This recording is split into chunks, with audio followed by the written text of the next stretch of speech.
एक बार फिर से मेरे ब्लॉग में स्वागत है। मैं हूं अल्पेश कुमार और आप देख रहे हैं एक कुमार ट्रेल्स।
भारत के पश्चिमी छोर पर है दुनिया का सबसे बड़ा बियाबान, नमक का एक विशाल ताल, कच्छ का रण।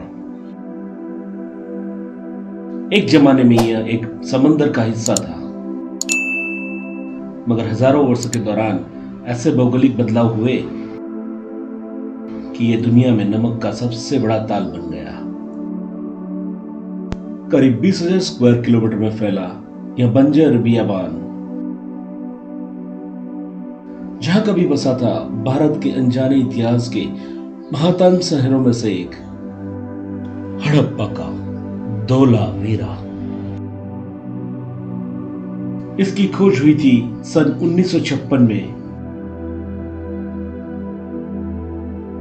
लेकिन धोलावीरा के अवशेष 35 सालों तक जमीन में ही दबे रहे।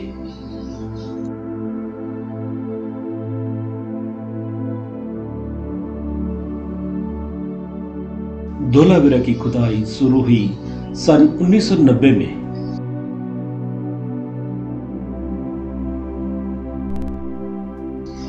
काम बड़ी मेहनत का था। कई साल की खुदाई के बाद बेशकीमती चीजें मिली।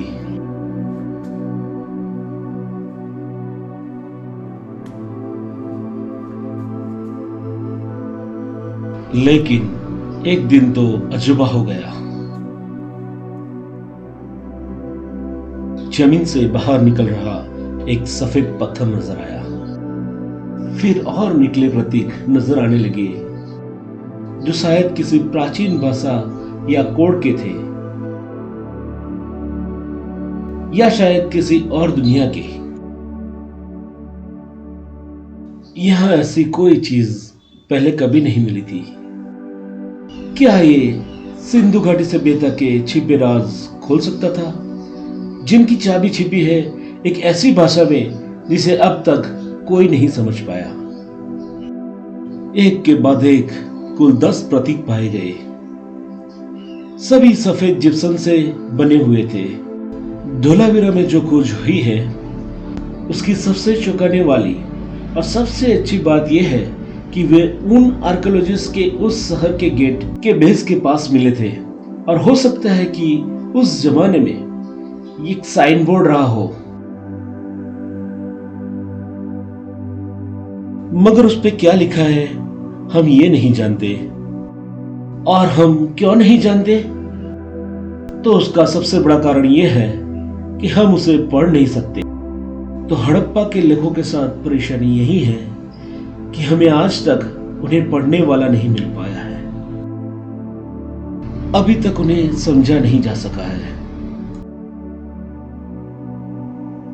इसलिए धोलावीरा के वो प्रतीक आज भी रहस्य ही बने हुए हैं। आज के गुजरात के कच्छ जिले में बसा हुआ धोलावीरा कभी सिंधु घाटी सभ्यता का हिस्सा और उसके सबसे बेहतरीन शहरों में से एक था। आर्कियोलॉजिस्ट मानते हैं कि करीब 120 एकड़ में फैला वो शहर 5000 साल पुराना था। इजिप्ट के ग्रीक पिरामिड से भी पुराना। धोलावीरा करीब 1500 साल तक बसा रहा। धोलावीरा के लोग बड़े ही सभ्य लोग थे। उनके पास उस वक्त भी बड़ी उन्नत टेक्नोलॉजी थी। आप खुद ही सोचिए, 3600 बीसी में उन लोगों ने जमीन के नीचे नालियां बना ली थी।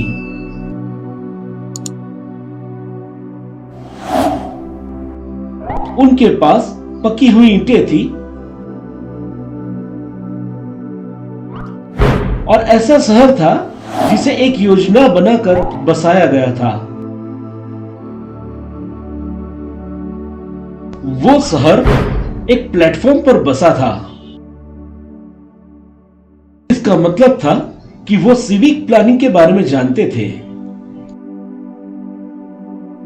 उन्हें ट्रिग्नोमेट्री की बहुत अच्छी समझ थी, रेशियो का अंदाजा था और वो ऐसा कैलकुलेशन जानते थे जो एक महानगर बसाने के लिए जरूरी है।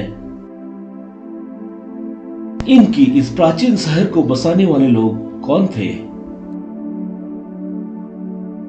उन्होंने उस जमाने में ट्रिग्नोमेट्री का इस्तेमाल किया था, जब दुनिया उसके बारे में जानती ही नहीं थी। क्या हमारे पूर्वजों ने अपना शहर बसाने के लिए मिट्टी के मॉडल्स बनाए थे? हम ये कभी नहीं जान पाएंगे, पर इस बात में कोई शक नहीं कि उन्हें सिविल इंजीनियरिंग, जियोलॉजी और हाइड्रोलॉजी की जानकारी थी।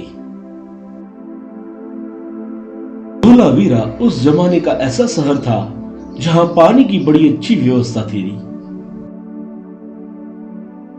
यह शहर दो नदियों के बीच बसा था। उत्तर में मनसर तो दक्षिण में मनहर नदी बहती थी। दोनों नदियों को शहर भर में बने एक दूसरे से जुड़े टैंक से जोड़ा गया था। आज 21वीं सदी में दुनिया भर में पीने के पानी की कमी हो रही है और जिसकी वजह से युद्ध हो सकते हैं, लेकिन उन्होंने धोलावीरा में पानी पर नियंत्रण कर लिया था। वो चैनल, डाइक्स और डैम्स का इस्तेमाल करते थे।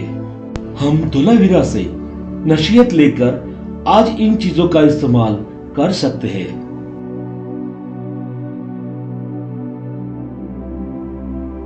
पांच 5000 साल पहले धोलावीरा अरब सागर का एक बड़ा व्यस्त बंदरगाह था। व्यापार चरम पर था और यहां के लोग निर्यात के लिए मनके बनाते थे। धोलावीरा में बने मनके मेसोपोटामिया तक मिले हैं, यानी आज के इराक में। धोलावीरा के बारे में यह पता ही नहीं लग पाया कि वह अचानक कैसे गायब हो गया। धोलावीरा उस जमाने का मैनहट्टन था। उस उन्नत सभ्यता ने कुदरत की शक्तियों को साध लिया था। लोग दुनिया भर में व्यापार करते थे। उसकी आबादी कई हजार थी और वो अचानक ही गायब हो गया। वजह क्या थी? ज्यादातर रिसर्चर्स मानते हैं कि सबसे बड़ी वजह थी जलवायु बदलाव। इसके बाद भारत के वो प्राचीन लोग अपने राज अपने साथ समेटे हुए कहीं और चले गए। उनके लेखों का क्या हुआ? शहर बसाने की उनकी टेक्नोलॉजी कहां गई? ये सब कहां गायब हो गए? इन सवालों का जवाब ढूंढने पर और सवाल ही खड़े होते हैं। हम आज भी धोलावीरा के बारे में जानकारी पाने की कोशिश कर रहे हैं, लेकिन शायद उनके ज्यादातर राज उनके उन कोट्स की तरह रहस्यमय ही बने रहेंगे। तो धोलावीरा के बारे में जानकारी देने का मेरा ये छोटा सा प्रयास था। कैसा लगा आपको? प्लीज कमेंट करके बताइए। और अभी तक आपने यहां तक देखा और सब्सक्राइब नहीं किया है तो प्लीज़ एक सब्सक्राइब कर दीजिए, एक लाइक कर दीजिए। Thank you. मिलते हैं अगले ब्लॉग में।